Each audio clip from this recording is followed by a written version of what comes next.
Alright again, I've just got another email offering me some extra services for my company, and I've decided that it's time for our yearly video on the best business ideas for 2022. Ready? Let's go! So the deal goes like this. I've recently posted on LinkedIn that I'm looking for a data engineer for one of our projects. And guess what I got? Not a single CV of a candidate, but tons of proposals from recruitment agencies. And they're growing like crazy, I mean in quantity. So this is a pretty interesting niche to start an employment agency for IT industry. Because guess how much they charge? A salary of that engineer. And if that engineer salary is like about $7,000, that's pretty nice profit for them. So in fact, you can start it two ways. Either charge candidates or charge companies. If you work, say, for IT industry, and if you will be focusing on IT industry, most probably what you would want to do is to charge companies and to sign agreements with them. And the fees that you will get are pretty nice because in IT the salaries are pretty high, and of course the higher the salary and the higher the seniority level of the professional that you are selling to the company, the better for you. Now, of course, you may not focus on IT industry specifically. There are employment agencies that offer all sorts of candidates and all sorts of jobs to the candidates. So it's really up to you, whichever you will choose. Or you might be a pro in some specific certain industry, for example, say in beauty industry or in social media industry or in digital marketing and so on and so forth. And you might have a lot of connections there, so it might make more sense for you to start an employment agency for your sphere. Now, the second type of business you might start is IT consulting. And what I mean here is a full-fledged consulting, not the development part, not actually delivering the product or delivering the service to the client, but the consulting. And here again, the variations might be numerous. Just a few examples here. Say you're a senior data architect who is, say, employed or who is running their own business, so his or her own business, and you are providing also consulting services to your clients. And how you can work here? First and foremost, it could be a general sort of consulting and like overview of their existing infrastructures. You may provide your expert opinion on that. Like what could be improved, what could be optimized, like cost-wise and efficiency-wise. And it really depends on your client's preferences, because some might want to optimize their costs, whilst others are only focused on efficiency and they don't really care about the budget. So you may analyze their infrastructure and what they actually have currently and provide your expert opinion on what could be improved. And it might not take just one session, but of course, when you're analyzing and you're taking time to analyze and to have a call with them afterwards, this is where you need some extra time. So it might make more sense for you to sell your service in packages. Say your clients may buy your 1 hour, 5 hours, 10 hours, or 20 hours of consulting with you. Prepaid packages of like 5, 10, or 1 hour of your time. This is where you will provide your opinion and they're just paying for your time, but you don't do any actual development. Now, the third business idea you might want to start in 2022 would be outsourcing, and specifically sales outsourcing. I believe you won't be surprised by this outsourcing idea, and everybody is starting their outsourcing services of some sort of a kind, because even if you're an individual freelancing, what you're offering in fact are outsourcing services for your clients. So outsourcing is like not a surprising business idea, but sales outsourcing is something that is developing fast, and this is where you might come into play if you're like more on the sales and business development side. And how does this work? Like, we have a partner agreement with like salesperson or one-person company, and he is like the middleman in the process between us and the client. And how it will work, we will be like working through him, like he will be the middleman in the process.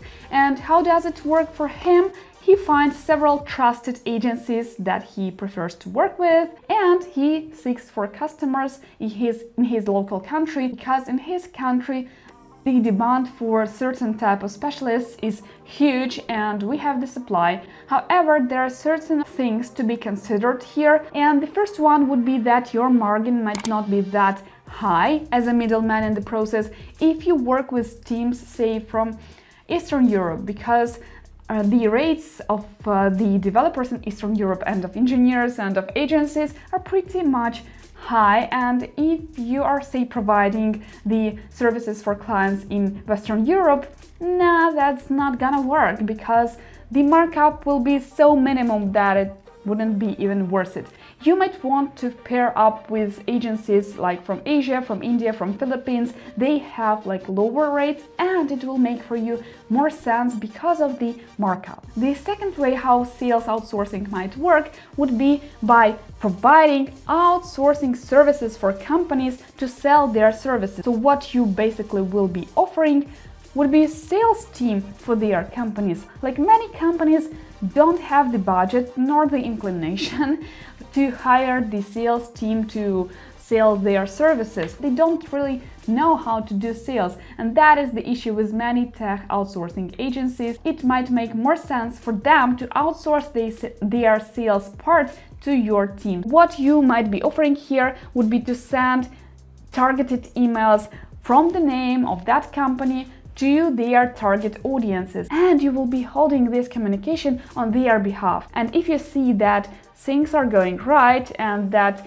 you might have a deal, then you transfer that lead to the company who hired your team. If we have started talking about sales outsourcing, let's talk about lead generation, because those guys are very persistent. I receive sales proposals from them on a daily basis, like from several lead generator providers, and I think that they have their market and they have their target audience all right, because there are a lot of IT outsourcing companies and other tech companies who are looking for leads, and sometimes it makes more sense to buy those lead database from a provider, lead generator provider, than to try and dig out them themselves. However, you might think about your competitive advantage here, because there are a lot of lead generator agencies on the market, and their leads database is pretty low quality, and tech outsourcing providers are aware of that,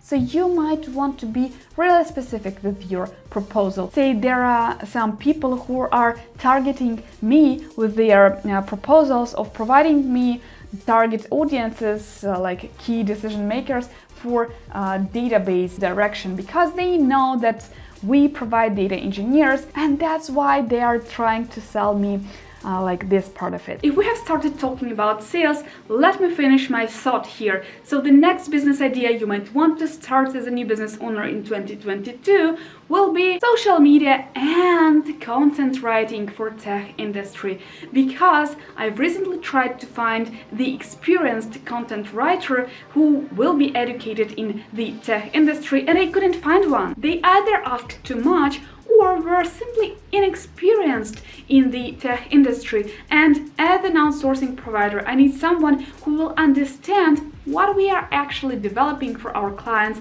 and what is our focus, and what we actually do as an IT outsourcing agency, and what are the tech trends that we are looking for. They must understand how to write that in the compelling way. So if this is something, if you're like good with writing, and if you know something about tech, this is something you might be interested in, and this is something IT outsourcing providers will be interested in indeed, especially if you like sell them your pricing packages, where you will indicate like an article of 1,000 words, this amount of money, like 2 articles, 3 articles, like short article, long article, so all sorts of services that you might be providing. And when the tech providers will receive that, I'm sure that many would love to seize this opportunity of working with some outsourced tech writer. And if you're good with social media, you might offer leading their social media accounts as an additional extra service. Another business idea for the tech industry, if you want to start something tech related, would be accounting for IT industry. IT specialists earn a little bit above the average. They want to protect their money and they want to pay as little taxes as possible. And they might want to outsource this part to focus on their IT career or IT business or whatever. And this is where you might help if you're good with the accounting. Honestly, it doesn't take any superb effort. However, it might take time to understand where and how to pay those taxes. And if you're a local accountant, I strongly recommend that you look into IT industry. Way to go here. The next business idea you might want to start with is IT educational business. And here the options are numerous. First thing first, you may provide courses. For example, if you're a DevOps engineer, you might want to start a course on Kubernetes or say AWS services. Not only that, you may have a membership website for students of yours who will be paying you on a monthly basis for these certain skills that are required for the profession they want to gain. And you may grow that starting with your profession and then grow to other directions. Say you might start with data engineering, then switch to machine learning, to artificial intelligence technologies, and then add some blockchain technologies and other trending professions. So do check out this opportunity, especially if you're a senior specialist who has a lot to share. I hope you liked this episode. If you did, make sure to hit the like button to show me that you like this kind of video, and make sure to subscribe and hit the notification bell to be the first to watch our new episodes, because on this channel we talk about all sorts of IT outsourcing businesses, about the issues that you might be facing with as a new business owner, and about online businesses and service-based businesses. So if this is something you're looking to start, and if this is something where you might be having questions, we are having the answers. So make sure to stick around, and I'll see you in our next episode. See you soon. Bye.